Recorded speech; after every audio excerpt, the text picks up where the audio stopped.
자, 오늘 본문 같은 것을 가리켜서 묵시라고 합니다. 묵시, 잠잠할 묵, 보일 시, 영어로는 아포칼립스입니다. 좀 들어본 것 같기도 하죠.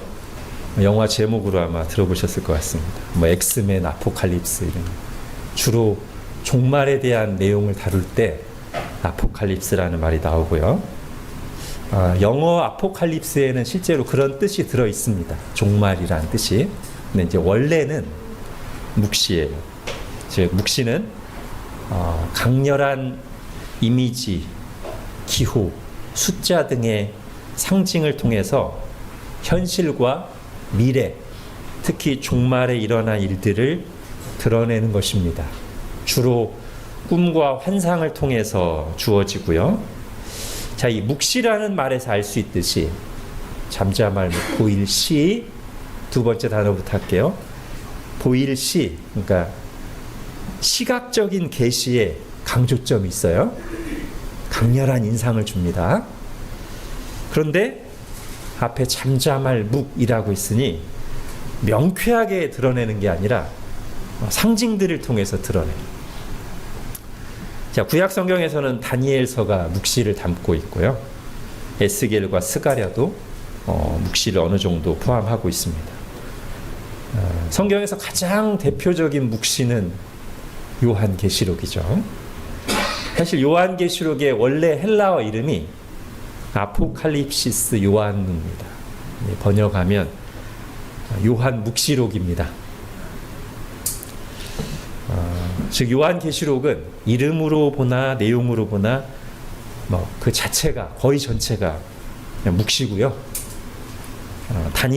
다니엘서는 그와 견주어서 종종 구약의 묵시록이라고 불리기도 합니다. 당연히 이 두 책은 서로 비슷하고 연결되는 내용을 많이 담고 있습니다. 자, 이런 묵시는 이제 상징적인 이미지로 주어지기 때문에 해석을 해주기 전까지는 도통 무슨 뜻인지 알기가 어렵습니다. 여러분 오늘 조금 읽으면서 무슨 뜻인지 아시겠어요? 다니엘서를 미리 공부하신 분이 아니라면 이것만 읽어서는 이게 뭔 얘기인지 알기가 어렵죠. 묵시가 그래요. 자, 근데 해석해주지 않으면 이해가 잘 안 되는 거는 비유도 마찬가지거든요.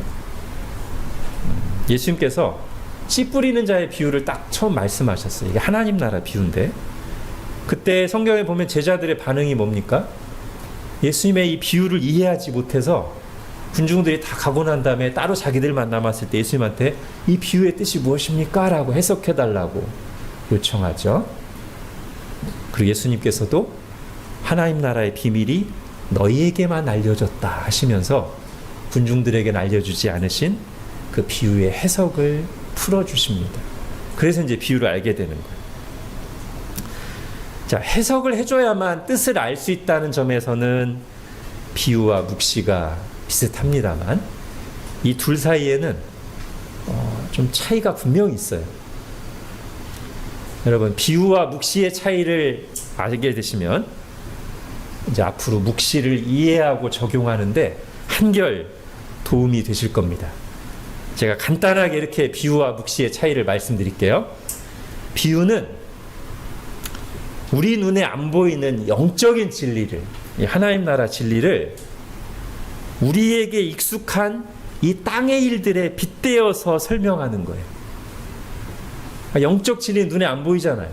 하나님 나라 눈에 안 보이잖아요. 그거를 우리에게 익숙한 이 땅의 일들, 농사일, 씨 뿌리는 일, 물고기 잡는 일, 이런 일에 빗대어서 이해하기 쉽게 설명하는 게 비유라면 묵시는 거꾸로 이 땅에서 일어나는 일들, 우리가 현실에서 경험하는 일들을 상징으로 가득한 우주적 환상으로 묘사하는 게 묵시라고 할 수 있어요. 방향이 거꾸로죠? 비유는 말하자면 하늘의 진리를 이 땅에 우리에게 땅의 일로 비유해서 풀어주는 것이라면 묵시는 이 땅에서 우리가 현실에서 경험하는 것들을 하늘의 환상으로 보여주는 거예요. 자, 왜 이런 비유와 묵시를 사용할까요? 비유는 우리가 깨닫기 어려운 보이지 않는 영적 진리를 우리가 알아듣기 쉽게 설명하는 게 비유의 목적입니다. 그래서 우리가 비유를 잘 듣고 해석까지 들으면 와, 영적인 진리에 대해서, 하나님 나라에 대해서 전보다 잘 이해하게 됩니다. 그럼 묵시는요? 이 땅에서 일어나는 일, 우리의 신앙 행위들과 경험들이 어떤 중요한 영적 의미를 지니는지를 강렬한 이미지를 통해서 우리에게 인상을 주고 일깨워주는 거예요. 즉, 이 묵시의 이미지를 가지고 우리가 경험하는 현실들을 다시 보게 되면 지금 내가 기도하는 행동, 내가 지금 믿음으로 살다가 겪는 어려움들이 비록 세상에서는 관심을 안 가지고 때로는 우리 자신조차도 작게 볼 때가 있지만 이 묵시를 통해서 다시 보게 되면 와, 이게 작은 일이 아니구나, 엄청난 일이구나 라는 것을 생각하게 한다는 거죠. 여러분, 예를 들어 요한계시록에서 기도를, 우리가 하나님께 드리는 이 기도를 묵시적인 방식으로 어떻게 표현했는가를 한번 보십시오. 여러분, 핸드아웃에 계시록 5장 8절 같이 읽겠습니다. 시작. 그 두루마리를 취하심에 내 생물과 24장로들이 그 어린 양 앞에 엎드려 각각 검은고와 향이 가득한 금 대접을 가졌으니 이 향은 성도의 기도들이라. 이어서 계시록 8장도요. 향연이 성도의 기도와 함께 천사의 손으로부터 하나님 앞으로 올라가는지라. 천사가 향로를 가지고 제단에 불을 담아다가 땅에 쏟음에 우레와 음성과 번개와 지진이 나더라. 예, 이게 지금 묵시예요. 여러분, 이 묵시를 통해서 우리가 기도에 대해서 어떤 확실한 인상을 받냐면, 아, 기도가, 우리가 드리는 기도가 하나님 보좌 앞에 있는 금대접에 담긴 향처럼 귀한 것이구나. 그리고 그 기도가 향이 위로 쭉 올라가는 것처럼 하나님 앞에 올라가 닿는구나. 그리고 하나님께서 그 기도를 받으셔서, 우리가 드리는 기도를 받으셔서 세상을 향한 하나님의 뜻을 이루어 가시는구나. 이거를 이 묵시를 볼 때 강한 인상과 함께 다시 한번 마음에 담게 돼요. 여러분, 묵시가요, 성경 다른 곳에서는 언급하지 않는 어떤 비밀스럽고 새로운 내용을 말하는 건 아닙니다. 이걸 분명히 아셔야 돼요. 이단들이 이렇게 주장하거든요. 무슨 막 다니엘서나 요한계시록에 나오는 묵시가 신비하니까, 상징으로 가득하니까 성경 다른 곳에서는 말하지 않는 종말에 대한 어떤 막 비밀 코드가 들어있는 것처럼 속이고 자기들 멋대로 해석해서 미혹한단 말이에요. 아니에요. 묵시는 강렬한 이미지와 상징을 사용해서 시각적인 메시지를 통해서 이미 우리가 알고 있는, 이미 성경 다른 곳에서 말하고 있는 진리를 다시 한번 확인시켜 주는 것일 뿐입니다. 제가 지금 기도를 예로 들었잖아요. 여러분, 기도에 대한 명령과 약속이 성경 다른 곳에서 얼마나 많이 나와요. 예수님께서 복음서에서 기도의 중요성을 얼마나 반복해서 강조하셨습니까? 요한계시록에 나오는 이 묵시는 그거를 시각적인 상징으로, 인상적인 이미지로 재확인시켜 주는 것이지 다른 데서 말하지 않는 새로운 내용을 말하는 건 아니라는 거예요. 요한계시록의 묵시 전체가 그렇습니다. 다니엘서도 마찬가지고. 자, 그러면 이 당시에 이 요한계시록을 받는 이 초대교회 성도들에게 이 묵시가 어떤 위로와 소망을 줄까요? 로마 제국의 박해를 한참 받는 중이거든요.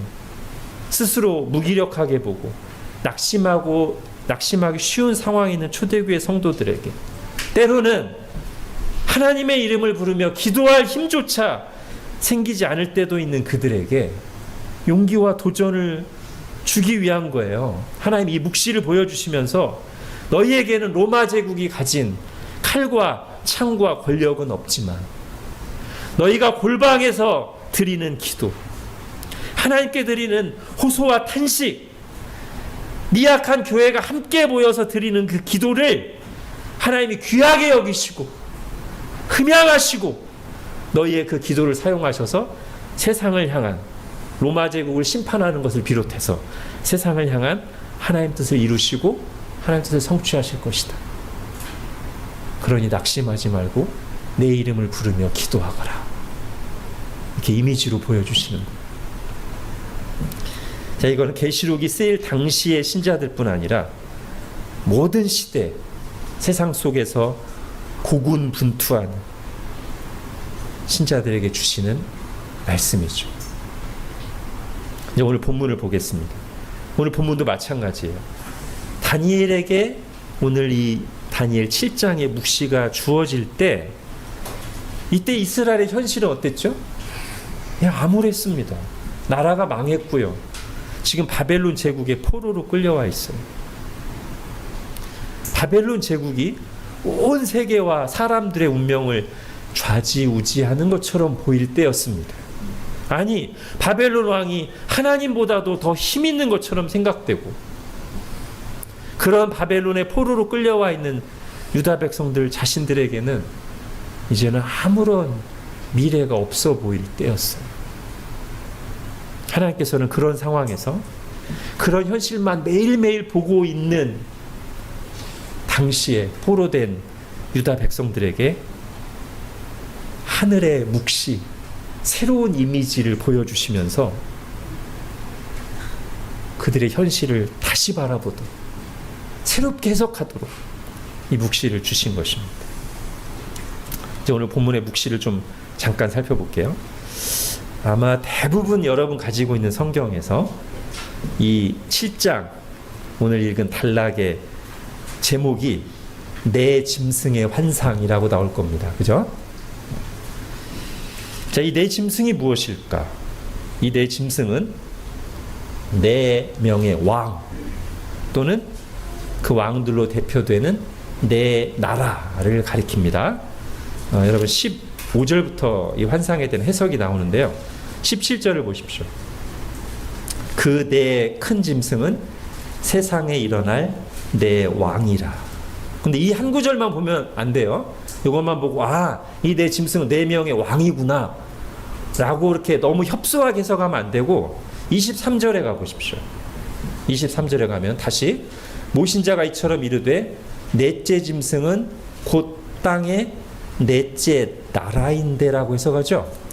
그러니까 이 묵시에 나오는 환상에 나오는 이 짐승이 왕이기도 하고 그 왕으로 대표되는 나라, 내 제국을 가리킨다고 좀 이렇게 포괄적으로 봐야 된다는 거예요.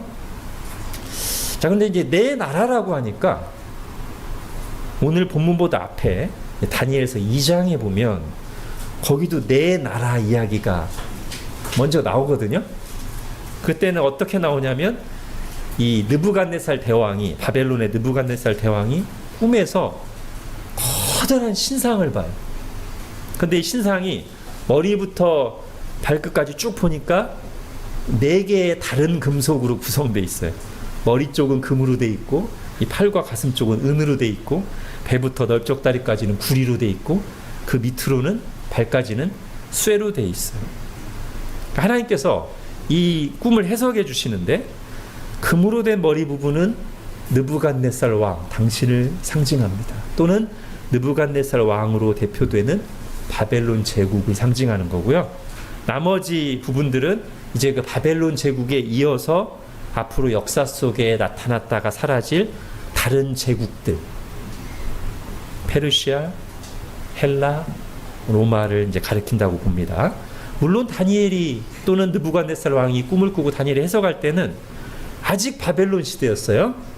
페르시아와 헬라와 로마 제국이 시간 속에 역사 속에 등장하기 전이었지만 하나님께서 미리 환상으로 보여주신 겁니다. 자, 오늘 본문에 나오는 내 짐승도 그거와 연결지어서 해석하는 게 가장 자연스러울 거예요. 자, 곧 환상 중에 처음 등장하는 짐승 4절을 보십시오. 첫째는 사자와 같은데 독수리의 날개가 있더니 와, 이거 너무 막강한 거 아닌가요? 사자는 땅에서 백수의 왕, 독수리는 하늘의 왕. 뭐 사자에다가 독수리 날개까지 가지면 너무 막강하잖아요. 예, 그걸 상징하는 것 같아요. 강력한 왕. 아까 제가 앞에 다니엘서 2장에서 큰 신상의 머리 부분이 느부갓네살 왕을 상징한다고 했잖아요.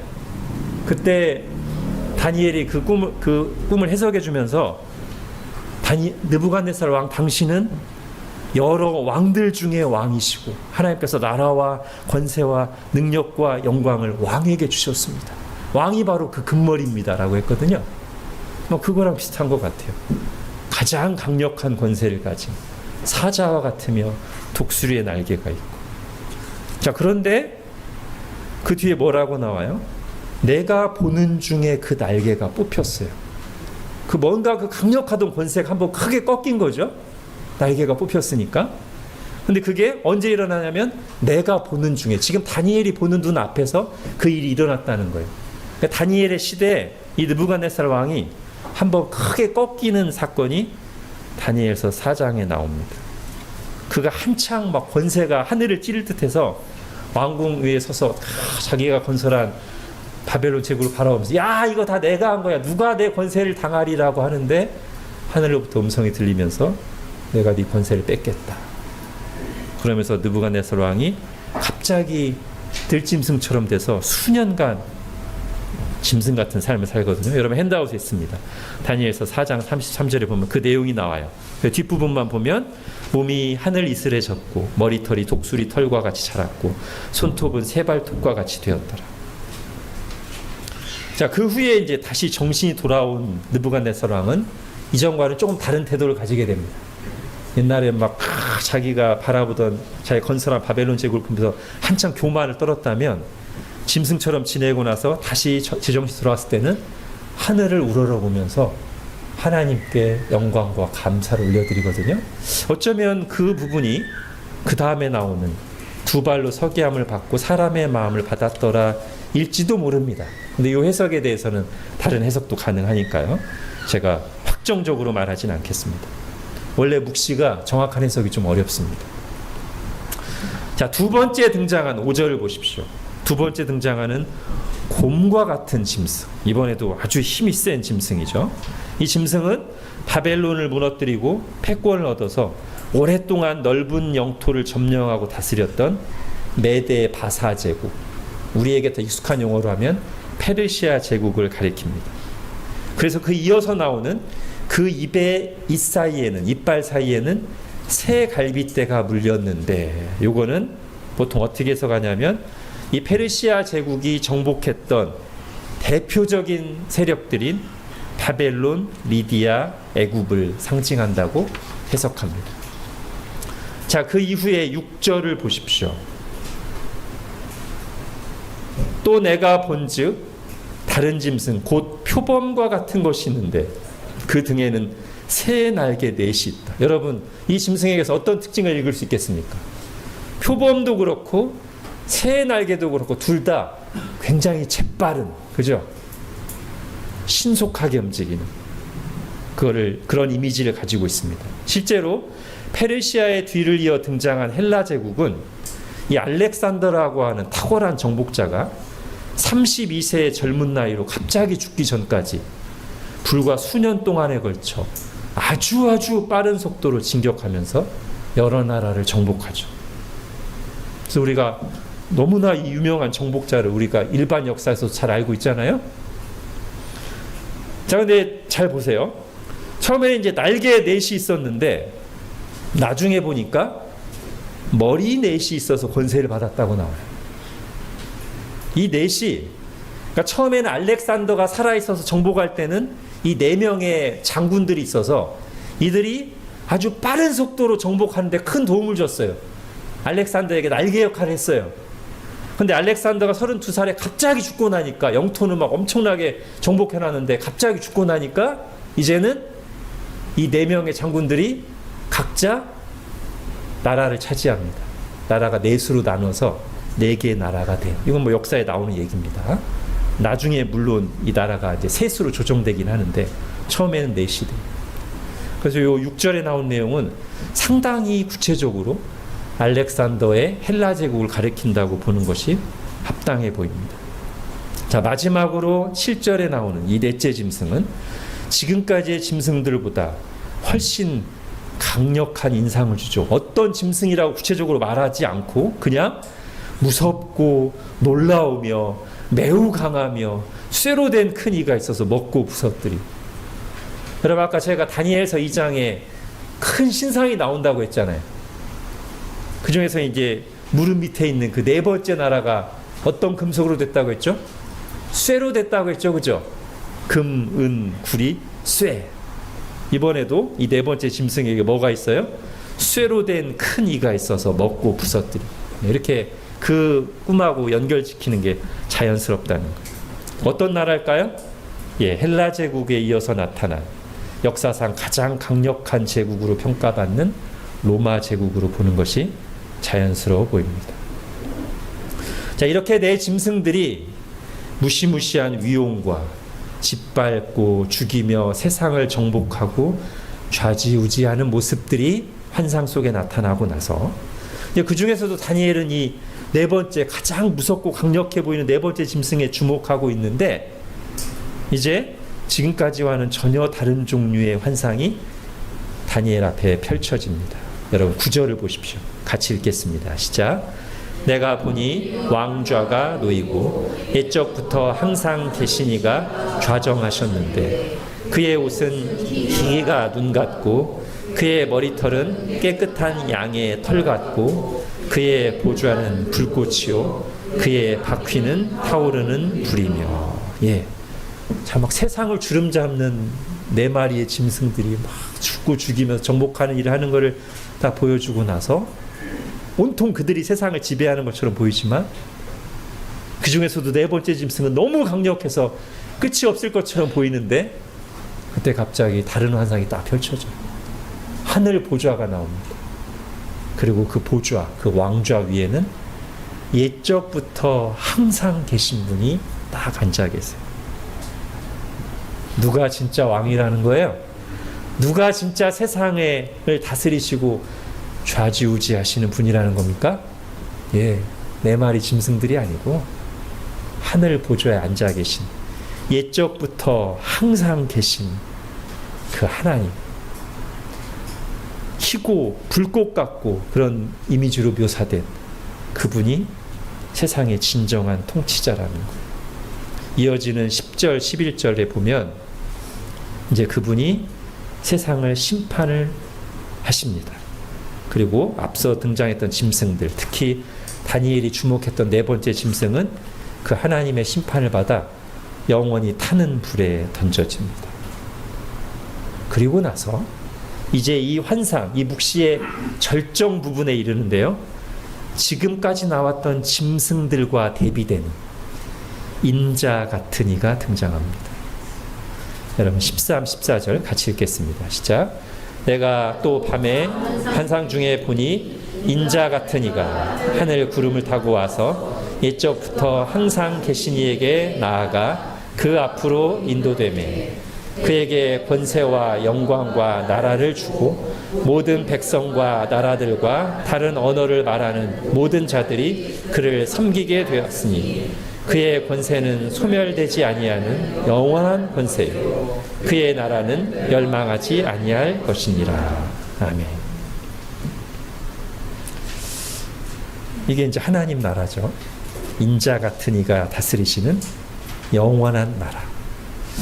자, 이제 여기에서 이 묵시를 이제 전체적으로 보게 되면 오늘 이제 설교 제목을 보세요. 세상 나라와 하나님 나라의 두 가지 분명한 대비가 나와요. 이 묵시를 통해서. 첫 번째는 그 두 나라의 특징이 성격이 아주 다른다는 것이고요. 두 번째는 그 두 나라의 결말, 운명이 확실히 갈린다. 이건데 하나씩 볼게요. 먼저 이 두 나라의 성격이 이 이미지 속에서 분명히 구분돼요. 세상 나라는 어떤 걸로 묘사됐어요? 짐승으로 묘사됐어요. 그게 세상 나라의 특징이에요. 약육강식의 세계예요. 짓밟고 죽임으로써 자기 세력을 확장하고 세워지고 결국 망하는 나라가 세상 나라예요.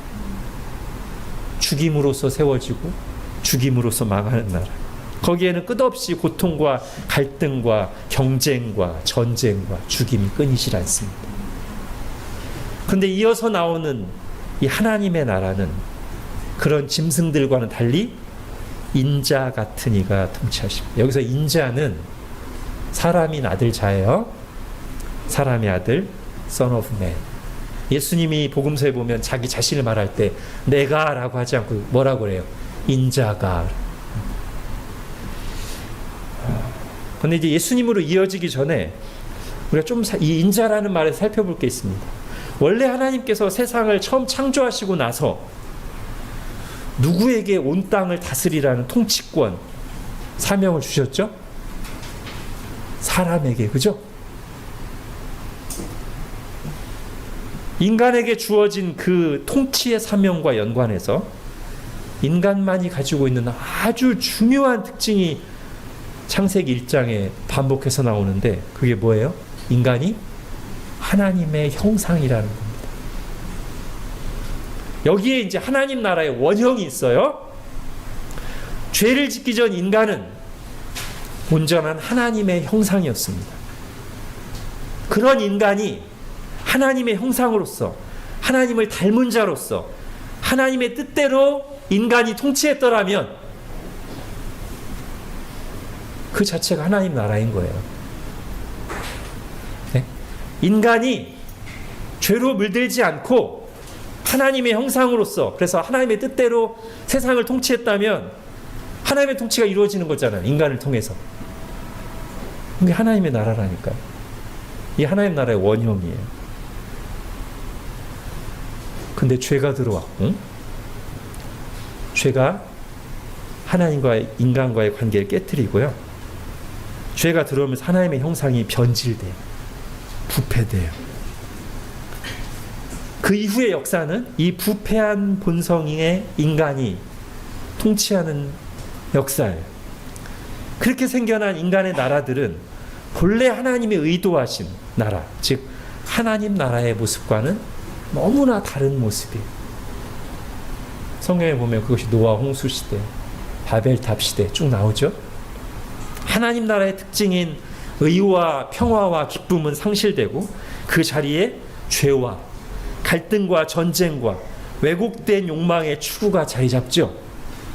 그래서 뭐 어떤 탁월한 사람이 통치하든 어떤 나라가 세계 지배권을 갖든 상관없이 이 하나님과의 관계가 깨어진 부패한 본성의 인간들이 세우고 통치하는 이 세상 나라는 기본적인 성격이 잔혹하고 비정하며 약육강식과 죽고 죽임으로써 세워지고 유지되고 망하는 특징을 가진다는 거예요.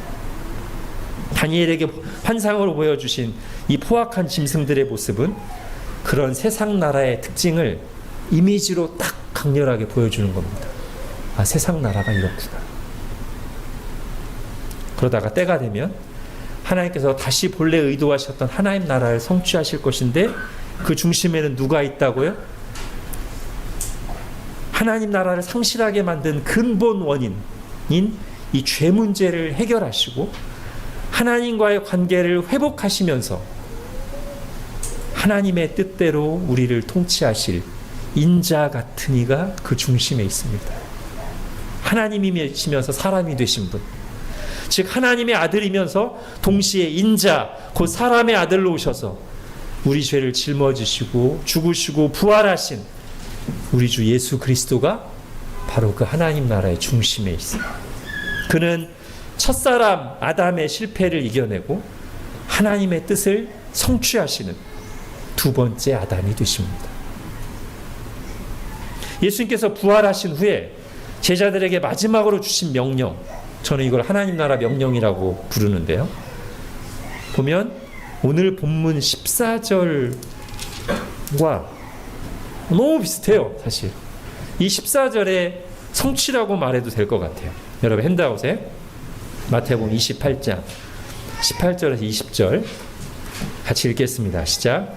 예수께서 나와 말씀하여 이르시되 하늘과 땅의 모든 권세를 내게 주셨으니 그러므로 너희는 가서 모든 민족을 제자로 삼아 아버지와 아들과 성령의 이름으로 세례를 베풀고 내가 너희에게 분부한 모든 것을 가르쳐 지키게 하라. 볼지어다 내가 세상 끝날까지 너희와 항상 함께 있으리라 하시니라. 아멘. 여러분 이걸 딱 보고 나서 다시 14절을 보세요. 그에게 권세와 영광과 나라를 주고 모든 백성과 나라들과 다른 언어를 말하는 모든 자들이 그를 섬기게 하였으니 그의 권세는 소멸되지 아니하는 영원한 권세요 그의 나라는 멸망하지 아니할 것이니라. 그죠? 이 14절에 성취라고 보면 되겠습니다. 자, 오늘 묵시에서 나오는 세상 나라와 하나님 나라의 큰 대비점 첫 번째, 성격이, 본질적인 성격이 다르다. 세상 나라는 짐승과 같고 하나님 나라는 인자 같은 이가 다스리시는 하나님의 뜻이 이루어지는 나라. 두 번째는요, 이 묵시를 통해서 여러분 뭐를 발견하십니까? 세상 나라는 결국 잠깐 있다가 사라지지만 하나님의 나라는 영원하다는 것입니다. 이 환상에 의하면 지금, 그러니까 이 환상이 주어질 때 다니엘의 시대에 바벨론이 온 세상을 집어삼키고 막 영원할 것 같지만 이 환상에 보니까 그 첫 번째 짐승도 곧 꺾여요. 그 다음에 일어나는 큰 제국들도 마찬가지입니다. 곰처럼 힘이 세고 표범처럼 날래고 쇠의 이빨을 가지고 있지만 그 모든 세상 제국들은 결국 다 무너져요. 잠깐 있다 사라져요. 결코 바벨론뿐 아니라 어떤 세상 나라도 영원하지 않습니다. 오직 하나님의 나라만이 영원합니다. 여러분 이 묵시가 바벨론 치하에서 포로 생활을 하던 바벨론이 한없이 강력하게만 보이는 그 시대에 하나님의 백성들에게 어떤 위로와 소망을 주었을까요? 그들은 원래는 어떻게 현실만 보면 어떻게 생각하기 쉬워요. 하나님 성전이 파괴되고 유다가 바벨론의 포로가 돼서 바벨론 포로로 와보니까 바벨론의 막 그 군사력과 왕궁이 하늘을 찌를 듯해. 느부갓네살 자신도 그렇고 다른 나라 사람들 포로로 끌려온 유다 백성들까지 어떻게 생각하기 쉬워요? 너무 세다. 바벨론 너무 세. 이스라엘 하나님도 어쩔 수 없다.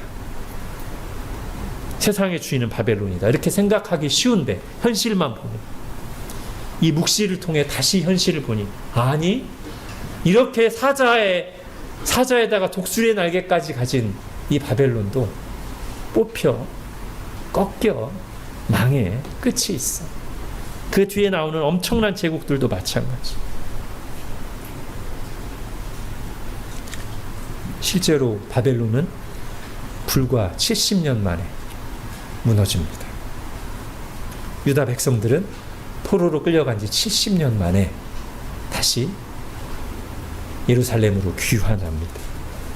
여러분 오늘 본문에서 내 짐승들을 묘사하는 방식을 잘 한번 보세요. 4절부터 보십시오.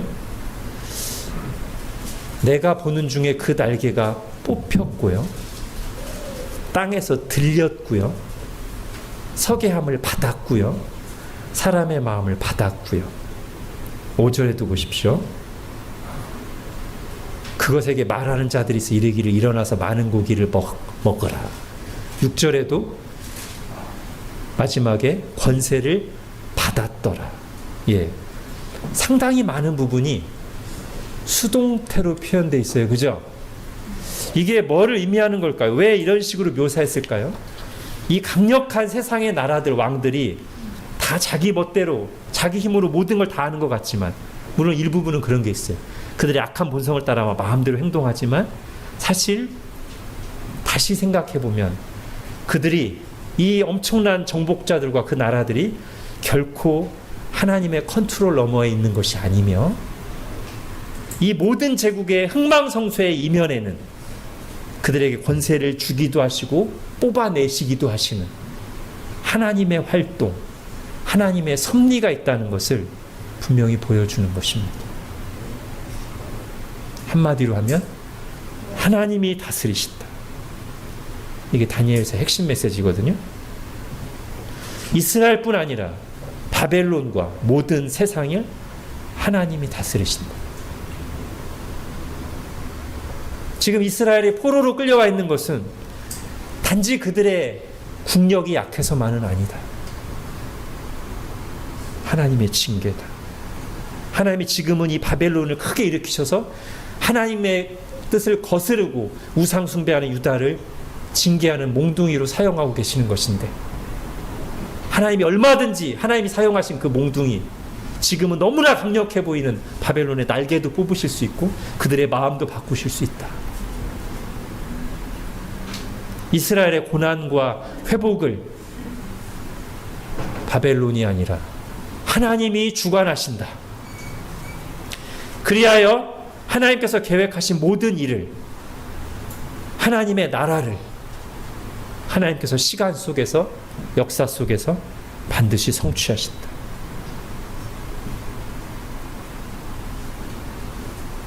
여러분, 우리도 이 묵시를 보면서 똑같이 우리 시대에 적용할 수 있겠죠?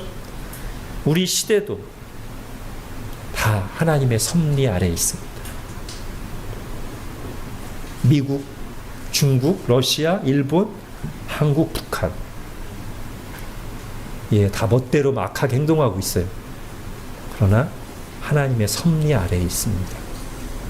기후 이상으로 요동치는 지구촌과 온 우주 만물, 그 안에 있는 각 사람들, 하나님의 섭리 아래에 있습니다. 그리고 이 모든 것을 사용하셔서 하나님께서 성경에 기록하신 대로 하나님의 나라를 성취해 가십니다. 짐승과 같은 지도자들이, 그리고 크고 영향력 있는 나라들이 시대 유행과 문화가 세상을 지배하는 것 같지만, 하나님이 주목하시는 역사의 중심 줄기는 하나님의 나라이며 하나님의 백성들이며, 결국 세상 모든 나라와 문화들은 꺾이고 지나가고 사라지고 심판을 받을 때 오직 하나님의 나라가 성취되고 영원히 설 것입니다.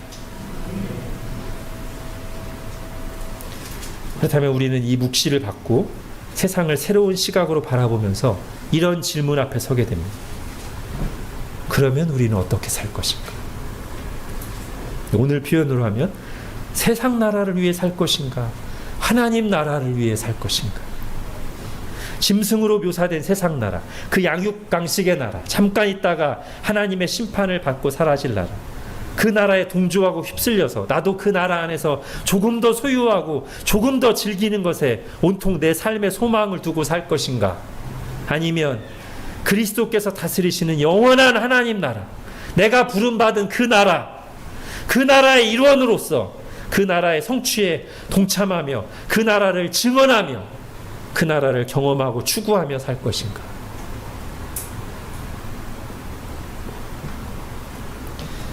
여러분, 세상 속에서 하나님 나라를 위해 살아가는 모범은 멀리서 찾을 거 없어요.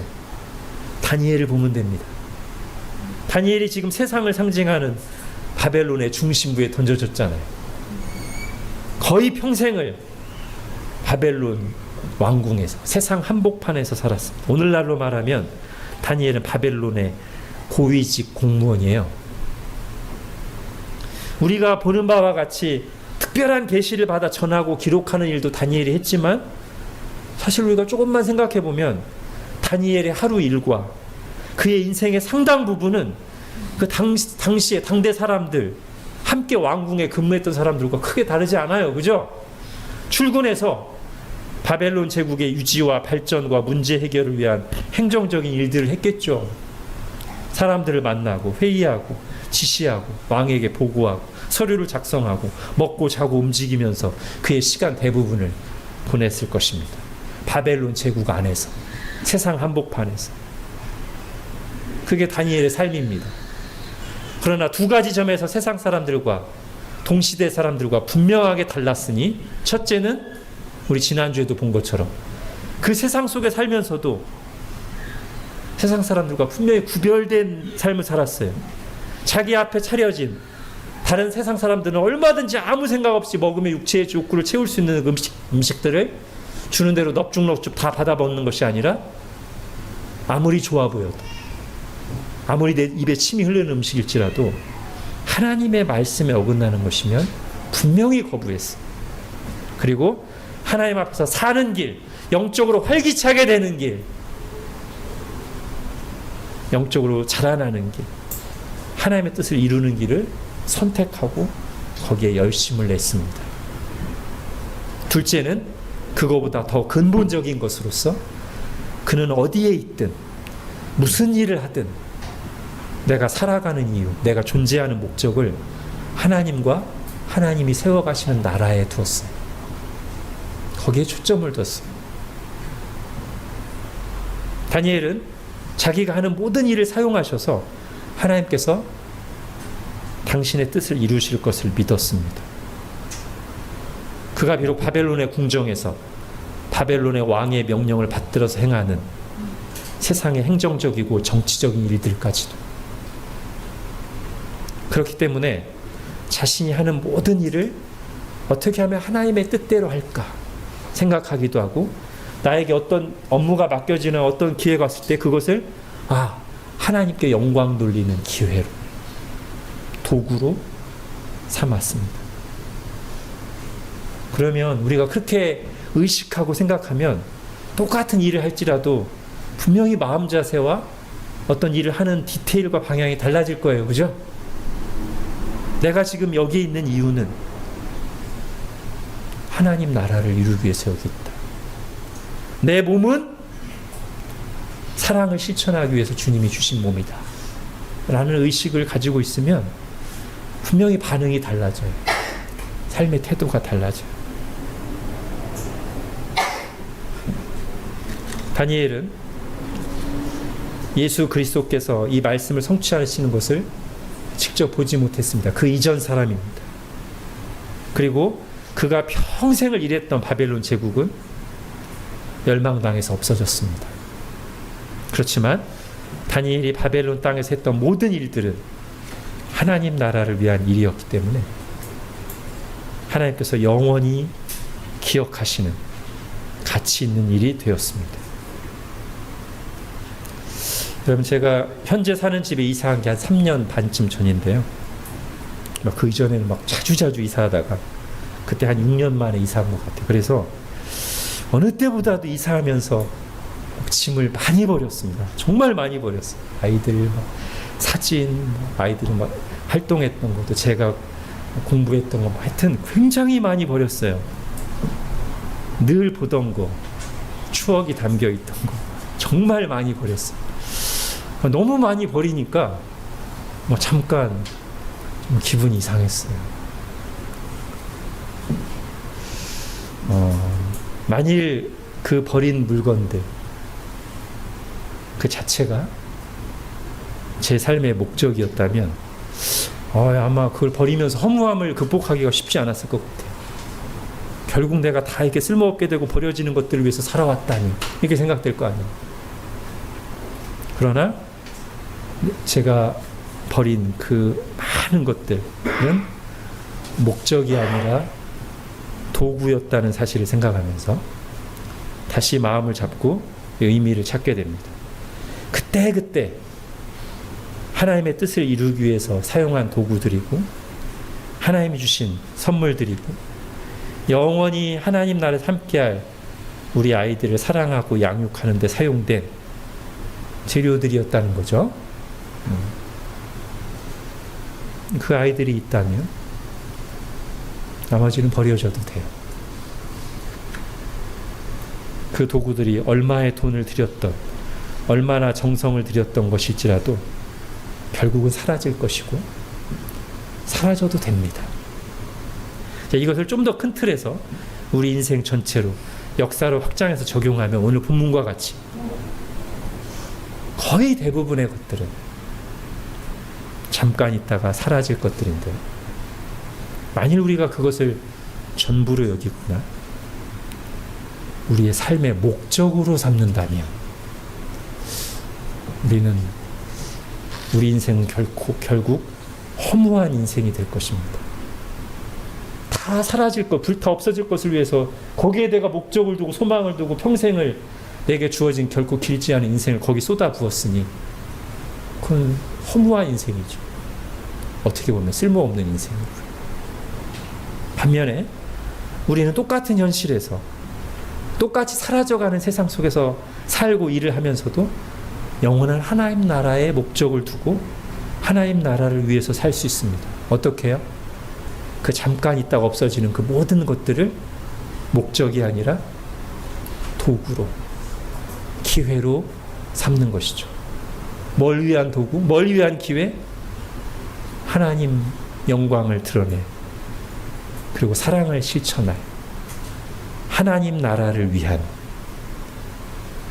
도구요, 기회로 삼는다면 그것은 비록 잠깐 있다 없어질지라도 그때그때 하나님 앞에 내게 의미를 가지게 될 것이고, 그것들이 다 사라지고 불타 없어진 뒤에도 우리는 허무함에 빠져 있는 것이 아니라, 어차피 우리는 거기에 목적을 두고 소망을 두고 살지 않았으니까 그것들을 다 소진시키고 활용하고 불태워서 하나님 나라를 위해서, 영원한 나라를 위해 살아왔고 그 나라에서 살게 될 것이니 영원히 가치를 가지게 될 것입니다.